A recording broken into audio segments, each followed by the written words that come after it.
Quebec when Donald Trump boarded Air Force in Quebec and whisked his way to Singapore on Saturday. He left behind a stormy wake of mixed signals that bordered on rage.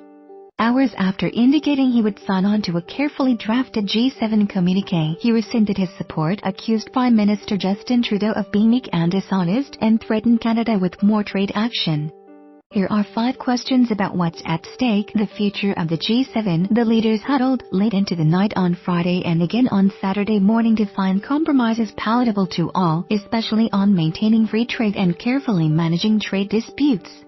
With Trump rejecting those compromises and turning his back on an agreement, can the G7 remain intact? They also affirmed the importance of the international rules-based order and that the G7 is based on a set of shared values. What is lost if the G7 becomes the G6? Trade. The United States is, by far, Canada's biggest customer or simply falls apart. Canada-US. Much of Canada's export sector is tightly linked to having an open border with the United States. That makes the renegotiation of the North America Free Trade Agreement that Trump has instigated crucial to the future of Canadian investment and prosperity. Has recently thrown up or reinforced several barriers to that open border in aerospace, lumber, and most recently steel and aluminum. The U.S. With Trump and Trudeau exchanging increasingly personal and public insults, what happens to those NAFTA negotiations? Are Canada's supply chains at risk? Are there enough reasonable conversations taking place with thoughtful American power brokers behind the scenes to help Canada escape a full-blown trade war that would devastate a wide range of sectors? Dairy. Trump has lashed out at Canada's dairy exports repeatedly in the past few days.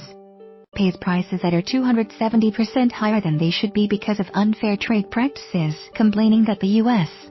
in 2016, sales outside Canada were worth $235 million.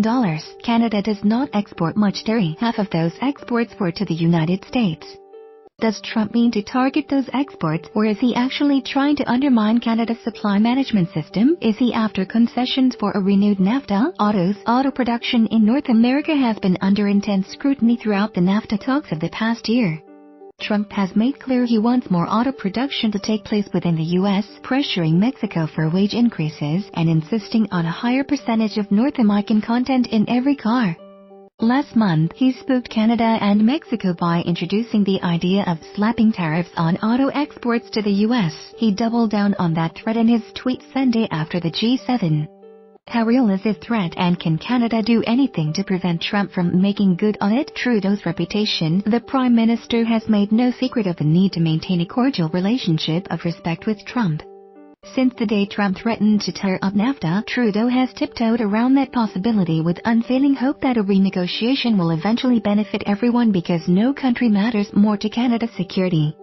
The likes of Republican Senator John McCain and Alberta's Conservative leader Jason Kenney both spoke out in defense of Trudeau yesterday. Now the gloves are off prosperity and freedom.